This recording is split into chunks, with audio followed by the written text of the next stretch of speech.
par la dépression et on juge à tort ces personnes qui se suicident ou qui se donnent la mort parce que elles n'arrivent pas à trouver solution à leurs problèmes. Le problème peut venir de partout. Pour ne pas dire les causes sont aussi multiformes et multidimensionnelles. Ça dépend de la source de vos ennuis, de vos soucis, de vos problèmes. Les causes peuvent être professionnelles, les causes peuvent être sociales, peuvent être, j'ai envie de dire, conjugales. Les causes peuvent être tout simplement relationnelles, où nous sommes sous un cieux avec une réalité socio-culturelle qu'il ne faut pas ignorer. Ça peut être aussi spirituel ou culturel. Donc, il y a multiples causes qui peuvent amener des gens à se suicider.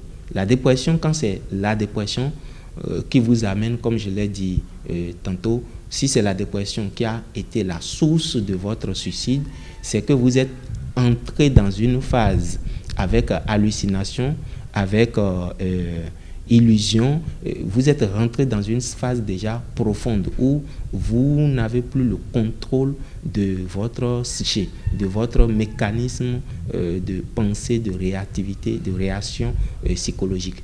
Donc, quand c'est comme ça, ça c'est la maladie. Mais de l'autre côté, vous voyez, aujourd'hui, nous sommes dans un environnement où il y a de plus en plus de suicides.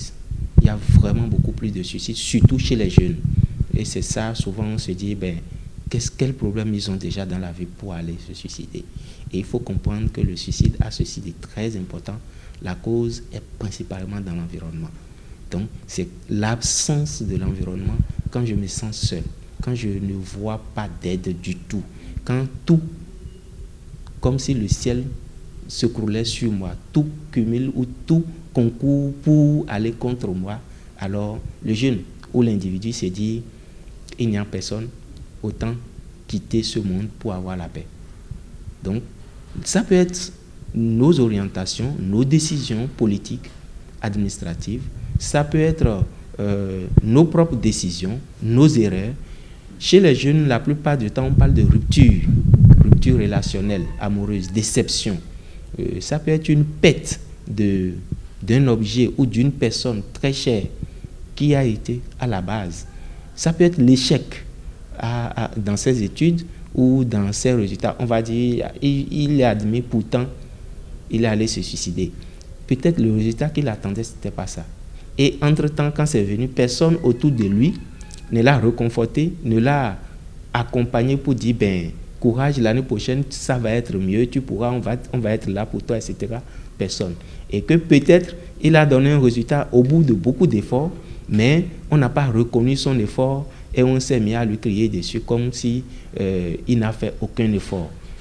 Pour un enfant qui échoue, il peut se suicider, comme un enfant qui est admis peut aussi se suicider. Donc, la cause aujourd'hui du suicide, c'est plus des décisions relationnelles, des décisions politiques, des décisions de vie qui amènent plus les jeunes.